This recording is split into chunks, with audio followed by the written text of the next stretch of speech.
The Newsday continues here in One News Now. I'm Diego Castro, bringing you the biggest headlines from around the world. Sweden is now one step closer to being a member of the North Atlantic Treaty Organization, or NATO.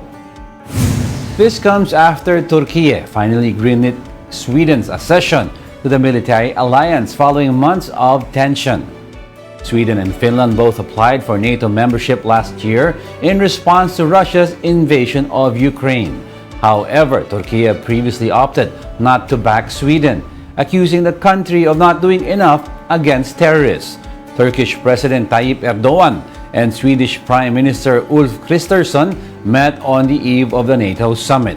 They both appeared relaxed, with the Swedish leader even joking about parking his plane next to the bigger Turkish aircraft. The 2023 NATO summit is scheduled to take place today until tomorrow in Vilnius, Lithuania. Turkey and Sweden agreed today to establish a new bilateral security compact. NATO will also significantly step up its work in this area. And I will establish for the first time at NATO the post of Special Coordinator for Counterterrorism. Completing Sweden's accession to NATO is an historic step that benefits the security of all NATO allies at this critical time.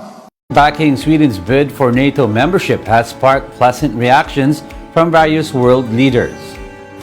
U.S. President Joe Biden welcomed this, saying he is ready to work with Turkey on enhancing defense in the Euro-Atlantic area. British Prime Minister Rishi Sunak called the development a historic moment for NATO, as he looks forward to welcoming Sweden into the alliance. And for European Union Policy Chief Josep Borrell, this historic step is good for EU's common security and defense policy, and that a stronger NATO only makes Europe more secure. In other news, Russian President Vladimir Putin held talks with Wagner mercenary leader Yevgeny Prigozhin.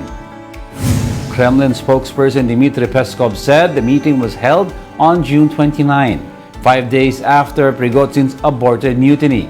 According to Peskov, Putin invited 35 to listen to their explanations of what had happened and offered them further options for employment and combat.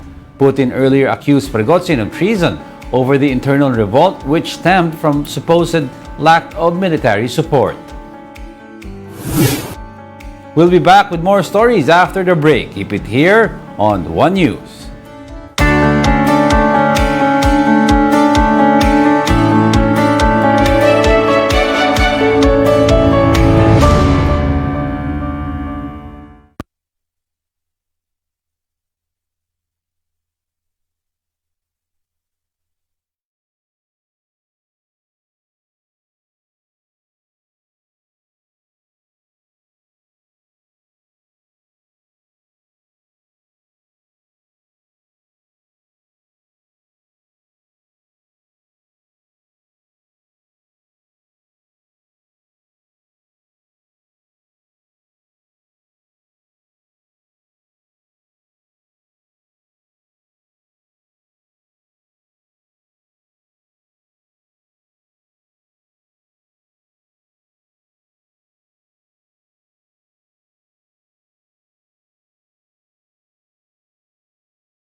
You're still watching One News Now World. I'm Diego Castro.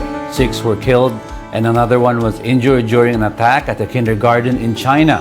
A 25-year-old man was suspected to have attacked the kindergarten, which media described as a stabbing incident. Some media reported that both adults and children were among the victims. Authorities have detained the suspects since the attack and are now conducting an investigation. While violent crimes is rare in China due to strict gun laws, incidents of stabbing at preschools over the past years have triggered concerns about school safety. The Spanish Coast Guard has intercepted and rescued at least 86 migrants off Gran Canaria. This comes amid search operations for a fishing vessel from Senegal with about 200 migrants on board, and that's been missing for 2 weeks. A search and rescue plane located a small boat carrying 18 men and 6 women, which rescue service initially thought could have been the missing boat. The migrants were transferred to a Coast Guard vessel and then immediately met by emergency services at a nearby airport. A volcano has erupted in southwest Iceland near the capital Reykjavik. Images and live streams showed lava and smoke emanating from a fissure on the side of the volcano. Small eruption at the moment, but they will continue to assess how the eruption evolves over the coming hours or days. For now, authorities said traffic at the capital's international airport remains undisrupted. And those are the top world headlines of the hour. Join us again at 9:45 a.m. as we continue to monitor the day's biggest stories. I'm Diego Castro. We are One News. All sides, all the time.